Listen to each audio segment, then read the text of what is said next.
भारत बांग्लादेश में तख्ता पलट की साजिश लंदन में हुई। जिस बैठक में रची गई उस बैठक में राहुल गांधी शामिल होते हैं और अपनी स्वीकृति देते हैं। जैसे ही बांग्लादेश में तख्ता पलट होता है, शेख हसीना को इस्तीफा देकर भारत भाग कर आना पड़ता है।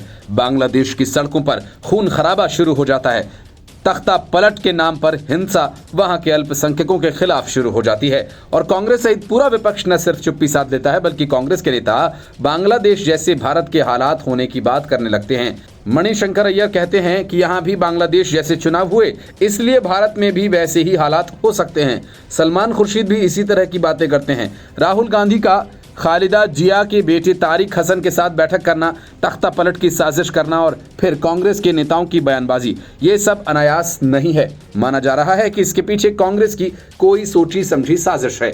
यही वजह है कि भारत का हाल भी बांग्लादेश जैसा होगा कहने वालों पर राज्यसभा के उपसभापति जगदीप धनखड़ का गुस्सा भड़क उठा। उन्होंने बिना किसी का नाम लिए जमकर सुनाया और चिंता जताई कि कैसे कोई भारत की तुलना बांग्लादेश से कर सकता है। धनखड़ ने ये बातें जोधपुर में राजस्थान के हाईकोर्ट के प्लेटिनियम जुबली समारोह में कही। उन्होंने कहा कि कैसे इस देश का नागरिक जो संसद सदस्य रह चुका है और एक अन्य जिसने कई विदेश सेवाएं देखी हैं, ऐसी बातें कर सकता है। माना जा रहा है कि जगदीप धनखड़ ने वरिष्ठ कांग्रेस नेताओं सलमान खुर्शीद, मणिशंकर अय्यर पर निशाना साधा और इन दोनों ने भारत में भी बांग्लादेश जैसी नौबत आ जाने की बात कही थी। धनखड़ ने यह भी कहा कि राष्ट्र विरोधी ताकतें अपनी हरकतों को छिपाने या वैध बनाने के लिए हमारी संवैधानिक संस्थाओं के मंचों का इस्तेमाल करती रही हैं। उन्होंने कहा कि किसी भी स्थिति में राष्ट्रीय हित सर्वोपरि है और धनखड़ ने कहा कि यह सर्वोच्च प्राथमिकता है, एकमात्र प्राथमिकता है और हम किसी भी चीज से पहले राष्ट्र को प्राथमिकता देने के लिए प्रतिबद्ध हैं।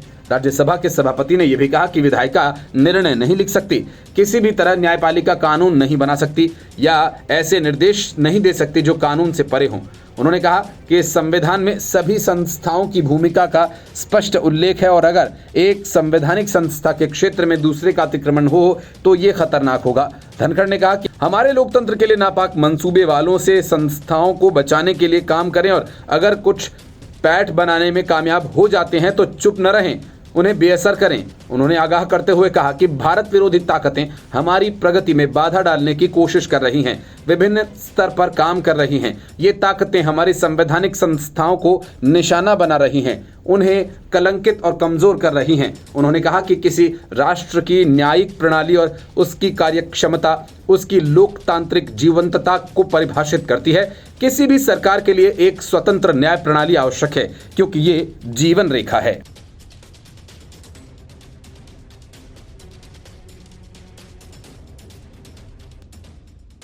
राहुल गांधी कांग्रेस के बॉस हैं, लोकसभा के सांसद और विपक्ष के नेता भी।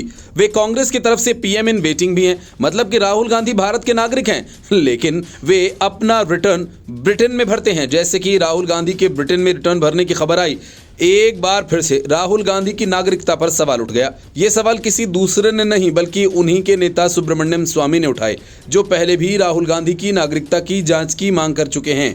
रिटर्न हर नागरिक अपने देश में ही दाखिल करता है, लेकिन राहुल गांधी ने भारत के साथ अपना वार्षिक रिटर्न ब्रिटेन में फाइल किया, मतलब मामला दोहरी नागरिकता का है। और बड़ी बात यह कि भारत में दोहरी नागरिकता मान्य नहीं है। सुब्रमण्यम स्वामी ने कांग्रेस के पूर्व अध्यक्ष राहुल गांधी को ब्रिटिश नागरिक बताया और सोशल मीडिया में उनके द्वारा दाखिल वार्षिक रिटर्न की कॉपी शेयर की। इसके साथ ही उन्होंने राहुल गांधी की मां और राज्यसभा सांसद सोनिया गांधी पर भी बड़ा हमला बोला। उन्होंने पूछा, क्या राहुल गांधी पर कार्रवाई न करने के लिए सोनिया गांधी केंद्र की नरेंद्र मोदी सरकार को ब्लैकमेल कर रही हैं? सुब्रमण्यम स्वामी ने राहुल गांधी की नागरिकता को लेकर एक के बाद एक कई ट्वीट्स किए, जिसमें उन्होंने ब्रिटिश सरकार को दाखिल किया गया एक वार्षिक रिटर्न का दस्तावेज शेयर किया, जिसमें राहुल गांधी का नाम दिख रहा है। उसमें कंपनी का नाम और पता भी लिखा हुआ है। पोस्ट में सुब्रमण्यम स्वामी ने लिखा कि राहुल गांधी द्वारा ब्रिटिश नागरिक के रूप में ब्रिटिश सरकार को दाखिल किया गया वार्षिक रिटर्न है। क्या सोनिया गांधी द्वारा मोदी को कार्रवाई न करने के लिए ब्लैकमेल किया जा रहा है? राहुल गांधी की नागरिकता को लेकर सुब्रमण्यम स्वामी ने प्रधानमंत्री नरेंद्र मोदी और केंद्रीय गृह मंत्री अमित शाह पर भी हमला बोला। उन्होंने एक्स पर लिखा कि मोदी और शाह राहुल गांधी को क्यों बचा रहे हैं, जबकि वे विदेशी नागरिक हैं जिन्होंने 2003 में ब्रिटिश नागरिकता हासिल की और लंदन में बैकऑप्स नाम की कंपनी शुरू की। उनकी भारतीय नागरिकता अमान्य है। स्वामी ने लिखा कि अगर मोदी उन्हें बचाना जारी रखते हैं तो मुझे उनके और शाह के खिलाफ केस दर्ज करना पड़ेगा। सुब्रमण्यम स्वामी पहली बार राहुल गांधी की नागरिकता को लेकर सवाल नहीं उठा रहे, बल्कि 2015 में भी इस मुद्दे पर आवाज बुलंद की गई थी और प्रधानमंत्री नरेंद्र मोदी को चिट्ठी लिखी थी। उन्होंने राहुल गांधी को ब्रिटिश नागरिक बताते हुए उनकी संसद सदस्यता और भारतीय नागरिकता रद्द किए जाने की मांग की थी। 2016 में भी बीजेपी सांसद महेश गिरी ने राहुल गांधी की नागरिकता को लेकर स्पीकर को चिट्ठी लिखी थी और कांग्रेस सांसद को स्थिति स्पष्ट किए जाने की मांग की थी, जिसके बाद अब मामला एक समिति के पास जांच के लिए भेज दिया गया था। बाद में राहुल गांधी ने जवाब देते हुए कहा था कि उनकी छवि को खराब करने की कोशिश की जा रही है। उन्होंने अपने जवाब में कहा था, न तो कभी मैंने ब्रिटिश नागरिकता मांगी है और ना ही मैंने रखी है। 2017 में सुब्रमण्यम स्वामी ने इस मुद्दे को फिर से उठाया था और तत्कालीन गृहमंत्री राजनाथ सिंह को चिट्ठी लिखी थी। भारत में दोहरी नागरिकता मान्य नहीं है।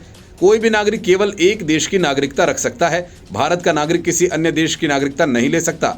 अगर ऐसा होता है तो उसकी नागरिकता खत्म हो सकती है। Bureau report, news of India.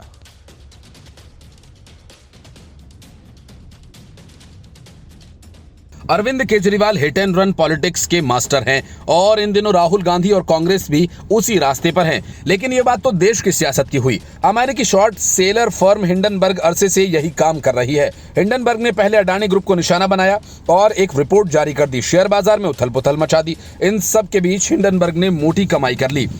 एक बार फिर हिंडनबर्ग का इरादा कुछ वैसा ही है। उसने सेबी, अडानी के साथ कई दूसरी कंपनीज को निशाना बनाया। हिंडनबर्ग की रिपोर्ट सामने आते ही देश में हिट एंड रन की पॉलिटिक्स तेज हो गई। कांग्रेस से लेकर केजरीवाल तक सक्रिय हो गए और तरह तरह के आरोप लगाने शुरू कर दिए। सेबी चीफ और अडानी समूह दोनों की ओर से रिपोर्ट पर प्रतिक्रियाएं आ चुकी हैं। इस बीच बाजार के विशेषज्ञों का मानना है कि हिंडनबर्ग के द्वारा जो आरोप लगाए गए हैं उनमें दम नहीं, वे सिर्फ कीचड़ उछालने का प्रयास भर है।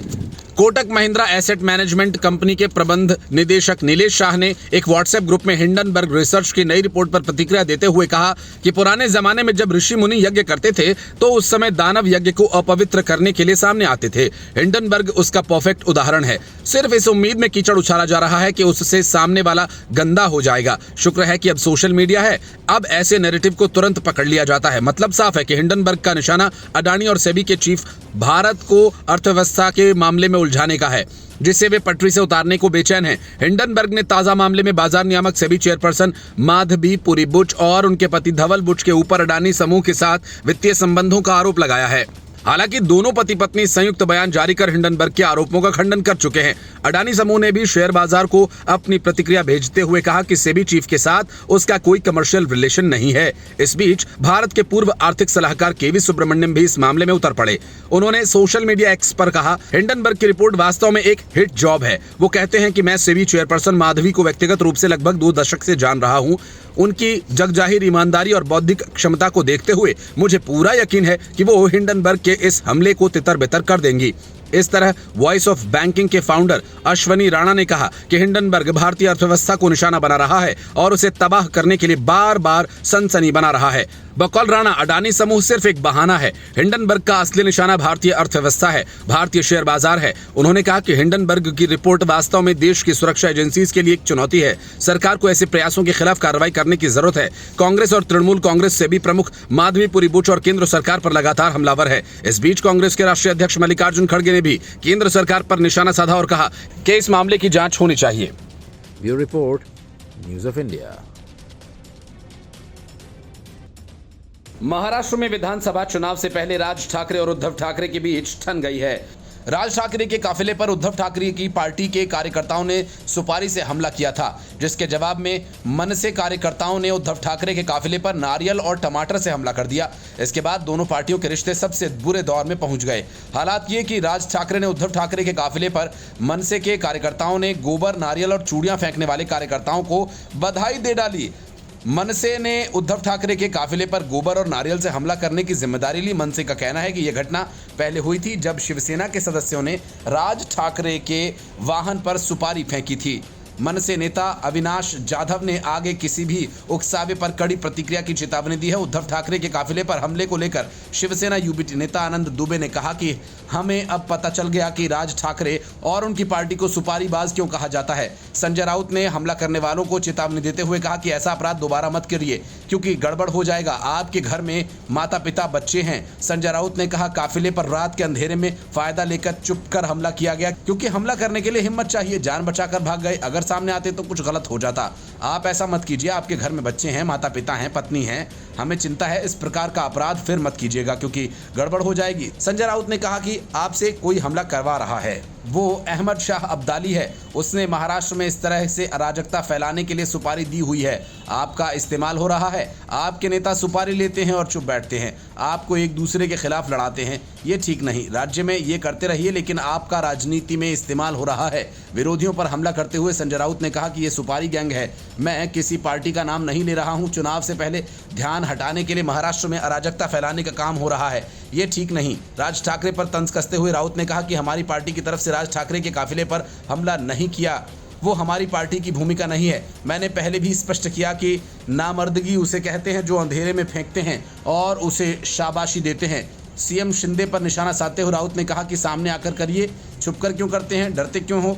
इतना बड़ा काफिला होता है, 50-60 गाड़ियां होती हैं। सीएम कानून व्यवस्था के जिम्मेदार हैं। सीएम गुंडागर्दी की भाषा इस्तेमाल करते हैं। पुलिस और सत्ता हाथ में है, इसलिए ऐसा कर रहे हैं। छोड़कर आइए, फिर बताता हूं।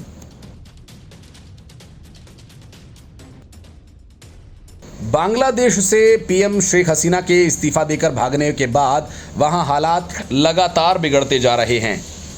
बांग्लादेश में अल्पसंख्यकों और उसमें भी हिंदुओं पर ताबड़तोड़ हमले किए जा रहे हैं, वो भी तब जब बांग्लादेश की आबादी में 8% हिस्सा हिंदुओं का है। हिंदुओं के घर जलाए जा रहे हैं, उनकी बहन बेटियों के साथ बर्बरता की सारी हदें पार की जा रही हैं, उन पर टारगेटेड हमले हो रहे हैं। वे बांग्लादेश से भागकर कहीं जा भी नहीं सकते। बीते 4 दिन से लाखों की संख्या में हिंदू समुदाय के लोग ढाका में प्रदर्शन कर रहे हैं, अपनी सुरक्षा की मांग कर रहे हैं। ये सब कुछ इस बात का सबूत है कि भारत के पड़ोसी देशों में धार्मिक उत्पीड़न की वजह से बेहाल लोगों को कोई तो सुरक्षित ठिकाना चाहिए। पीएम मोदी ने ऐसे ही लोगों के लिए नागरिकता संशोधन यानी सीएए लागू किया है, लेकिन विपक्ष आज भी सीएए के विरोध में है। वे नहीं चाहते कि पड़ोसी देशों में उत्पीड़न का शिकार हुए हिंदू, सिख, पारसी आराम से शांति की जिंदगी जी सकें। देश में अल्पसंख्यकों के नाम पर आंसू बहाने वाली पार्टियां बांग्लादेश में हो रही घटनाओं पर चुप्पी साधे बैठी हैं।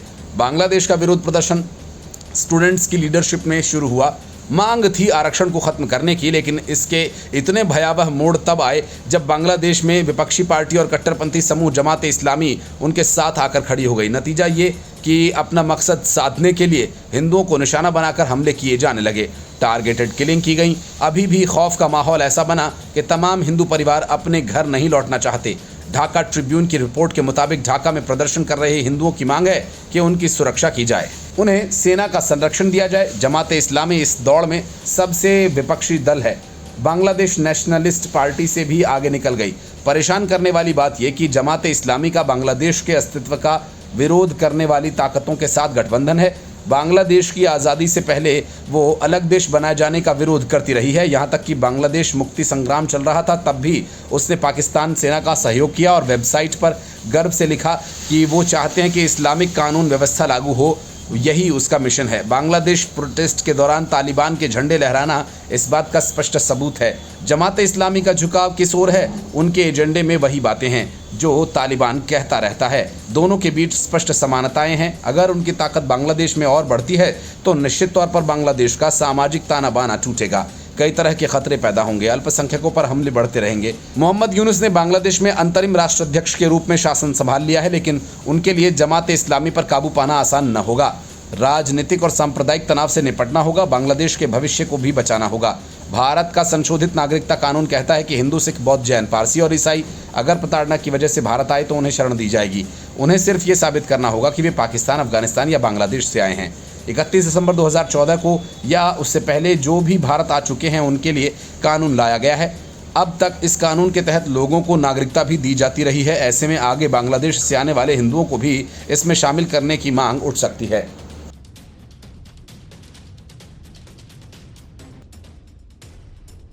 बांग्लादेश में हिंसक विरोध प्रदर्शन और तख्तापलट के बाद वहां रह रहे अल्पसंख्यक हिंदुओं का जीना दुश्वार हो गया था, लेकिन मोदी सरकार ने बांग्लादेश को ऐसे तेवर दिखाए कि कल तक भारत आने के लिए बेचैन हिंदुओं ने पूरे ढाका को भगवा लैंड बना दिया। अल्पसंख्यक हिंदुओं के तेवर देख कट्टरपंथियों के होश उड़ गए और सरकार के मुखिया मोहम्मद यूनुस को अपील करनी पड़ी कि हिंदुओं के साथ हिंसा तुरंत बंद की जाए। यही वजह रही कि जो हिंदू पहले भारत आने को बेताब थे, अब वे सरकार के खिलाफ प्रदर्शन करते हुए ढाका की सड़कों पर उतर आए हैं। हसीना सरकार के खिलाफ अचानक हिंसक हुआ ये विरोध प्रदर्शन उनके देश छोड़ने के बाद कट्टरपंथियों द्वारा हाईजैक किया गया, जिन्होंने मुल्क के अल्पसंख्यकों और मुख्यतः हिंदुओं को निशाने पर लिया। इन प्रदर्शनकारियों ने कई मशहूर कलाकारों के घरों तक में घुसकर लूटपाट और मारपीट की। इसको लेकर भारत सरकार ने भी चिंता जाहिर की थी और विदेश मंत्रालय ने इस पर नजर बनाए रखने का भी आश्वासन दिया। अपने समुदाय के लोगों पर जारी हमलों के विरोध में लाखों हिंदू बांग्लादेश की राजधानी ढाका और चटगांव की सड़कों पर उतर आए। इन हिंसा का विरोध करते हुए हिंदुओं की सुरक्षा के लिए सरकार के प्रयासों और आश्वासन की मांग है। प्रदर्शनकारियों के पास तख्तियां थीं जिन पर लिखा था कि हिंदुओं को भी जीने का अधिकार है। कुछ ऐसी ही स्थिति बांग्लादेश के दूसरे बड़े शहर चटगांव में भी रही। यहाँ भी बड़ी संख्या में हिंदू प्रदर्शनकारी स्थानीय अधिकारियों और वैश्विक संगठनों से सुरक्षा की मांग करते हुए सड़कों पर उतरे और इसके साथ ही लंदन और फिनलैंड समेत दुनिया के कई हिस्सों से विरोध प्रदर्शन की खबरें आईं, जिसके चलते अंतरिम सरकार बैकफुट पर आ गई। पूरी तरह से आगे रहे हैं क्या? आप कुछ परिवारों को नहीं बचा सकते? आपको कहना चाहिए कि कोई भी उन्हें नुकसान न पहुंचा सकता है। वे मेरे भाई हैं, हमने साथ मिलकर लड़ाई लड़ी है और हम साथ ही रहेंगे। भारत सरकार और विदेश मंत्रालय इस मुद्दे पर एक्टिव थे। हिंदुओं की हत्या और उनके साथ जातियों का मुद्दा विदेश मंत्रालय में भी उठाया गया था। इतना ही नहीं, पड़ोस में अंतरिम सरकार बनते ही देश के प्रधानमंत्री नरेंद्र मोदी ने पहली बार पूरे विवाद पर कुछ बोला था। उन्होंने सरकार के प्रमुख मोहम्मद यूनुस को बधाई तो दी, लेकिन हिंदुओं के साथ हो रही प्रताड़ना का मुद्दा उठा दिया था। इतना ही नहीं, गृहमंत्री अमित शाह ने बांग्लादेश में हिंदुओं की सुरक्षा को लेकर एक कमेटी तक बना दी, जो कि बांग्लादेश के समकक्ष अधिकारियों के साथ हिंदुओं और अल्पसंख्यकों की सुरक्षा पर चर्चा करेगी। इसके अलावा बांग्लादेश के साथ लगने वाली सभी सीमाओं को पूरी तरह से सील कर दिया गया था। इसकी वजह यह थी कि भारत में असामाजिक तत्वों के साथ ही बांग्लादेश में प्रताड़ना का शिकार हो रहे सैकड़ों हिंदू नॉर्थ ईस्ट और पश्चिम बंगाल से सटे बांग्लादेश बॉर्डर पर आ गए थे। ये सभी अलग अलग नारे लगाकर भारत सरकार से अपनी जान बचाने के लिए शरण की अपील कर रहे थे। अब दिलचस्प बात यह कि जो प्रताड़ित बांग्लादेशी हिंदू कल तक किसी भी कीमत पर भारत में दाखिल होना चाहते थे, उनमें अचानक इतनी हिम्मत कहां से आ गई कि वे बांग्लादेश में ही विरोध प्रदर्शन करने लगे। राजनीतिक और कूटनीतिक मामले के विशेषज्ञ ये बताते हैं कि अल्पसंख्यकों के साथ ज्यादती का मुद्दा भारत ने वैश्विक पटल पर उठाया और इसके अलावा बॉर्डर पर होने वाली घुसपैठ का वीडियो सामने आए, जिसके बाद 3 दिन पहले बनी अंतरिम सरकार के लिए वैश्विक स्तर पर चुनौतियां बढ़ गई हैं।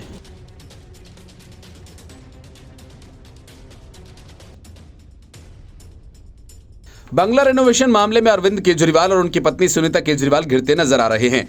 कोविड काल के दौरान जब तमाम तरह के सरकारी खर्चे कम किए जा रहे थे, तब अरविंद केजरीवाल और उनकी पत्नी सुनीता केजरीवाल की फरमाइश के आधार पर करोड़ों का बंगला अवैध तरीके से रेनोवेट के नाम पर बना दिया गया। इस मामले की जांच सीबीआई भी कर रही है और इस बीच केंद्रीय लोक निर्माण विभाग यानी सीपीडब्ल्यूडी ने दिल्ली के मुख्यमंत्री अरविंद केजरीवाल के आधिकारिक आवास के अवैध रेनोवेशन के लिए 3 इंजीनियर्स को निलंबित कर दिया। सूत्रों ने बताया कि 3 इंजीनियर्स प्रदीप कुमार परमार, अभिषेक राज और अशोक कुमार राजदेव ने केजरीवाल के बंगले की रेनोवेशन में महत्वपूर्ण भूमिका निभाई थी। सूत्रों ने कहा कि 4 अन्य लोगों के साथ इन्होंने कथित तौर पर केजरीवाल के निर्देश पर मॉडिफिकेशन के नाम पर नियमों का उल्लंघन किया था और लागत बढ़ाने की अनुमति दी थी।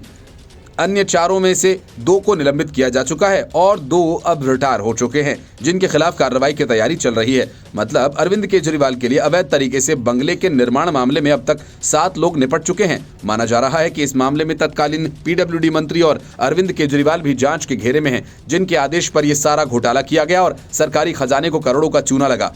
निलंबित किया गया। परमार फिलहाल असम के गुवाहाटी में पोस्टेड हैं, वहीं अभिषेक राज पश्चिम बंगाल के खड़गपुर में कार्यरत हैं। विजिलेंस डिपार्टमेंट के मुताबिक इंजीनियर ने कथित तौर पर दिल्ली के पीडब्ल्यूडी मंत्री के साथ साठगांठ कर अर्जेंसी की शर्तों को लागू कर मुख्यमंत्री के लिए नए बंगले के निर्माण की अनुमति दी। उस वक्त देश कोविड-19 महामारी से जूझ रहा था और ऐसी कोई अर्जेंसी नहीं थी। सूत्रों के मुताबिक वित्त विभाग जब राजकोषीय प्रबंधन को लेकर आदेश जारी कर रहा था और महामारी के कारण व्यय कम किया जा रहा था, तब पीडब्ल्यूडी मंत्री ने कथित तौर पर पुराने घर में एडिशन या बदलाव के नाम पर नए बंगले के निर्माण के प्रस्ताव को तेजी से काम करने पर जोर दिया। और उस वक्त पीडब्ल्यूडी विभाग के मंत्री सत्येंद्र जैन थे, जो लंबे अरसे से मनी लॉन्ड्रिंग मामले में तिहाड़ जेल में हैं। विजिलेंस डिपार्टमेंट ने कहा कि पुरानी इमारत को ध्वस्त कर नई इमारत का निर्माण किया गया। और व्यय में असंगत इजाफा पीडब्ल्यूडी मंत्री के निर्देश पर किया गया। सूत्रों ने कहा कि इसके कारण कंसल्टेंट द्वारा प्रस्तुत इंटीरियर की ड्राइंग में बड़े बदलाव हुए, जिसके कारण भुगतान की गई कुल राशि और काम के लिए स्वीकृत राशि में अंतर आ गया। विजिलेंस डिपार्टमेंट ने बताया कि अतिरिक्त कलात्मक और सजावटी कार्यों, उत्कृष्ट श्रेणी के पत्थर के फर्श, उत्कृष्ट लकड़ी के दरवाजे, ऑटोमेटिक स्लाइडिंग ग्लास के दरवाजे जैसी चीजों पर करोड़ों रुपए खर्च कर दिए गए थे और इस मामले की जांच पहले से ही सीबीआई द्वारा की जा रही है और 4 अन्य लोगों के साथ इंजीनियर्स ने कथित तौर पर सीएम केजरीवाल के निर्देश पर बेहतर संशोधन के नाम पर नियमों के उल्लंघन और लागत में वृद्धि की अनुमति दी। इन 4 को भी निलंबित कर दिया गया। सस्पेंड हुए इंजीनियर तब दिल्ली सरकार के पीडब्ल्यूडी में तैनात थे और इन्होंने केजरीवाल के बंगले के निर्माण में महत्वपूर्ण भूमिका निभाई थी। अन्य 4 इंजीनियर्स में से 2 को राज्यपाल वीके सक्सेना के निर्देश पर पहले ही निलंबित कर दिया गया है, जबकि 2 इंजीनियर्स के खिलाफ कार्रवाई शुरू करने के लिए सीपीडब्ल्यूडी को सिफारिश की गई है और जो अब रिटायर हो चुके हैं।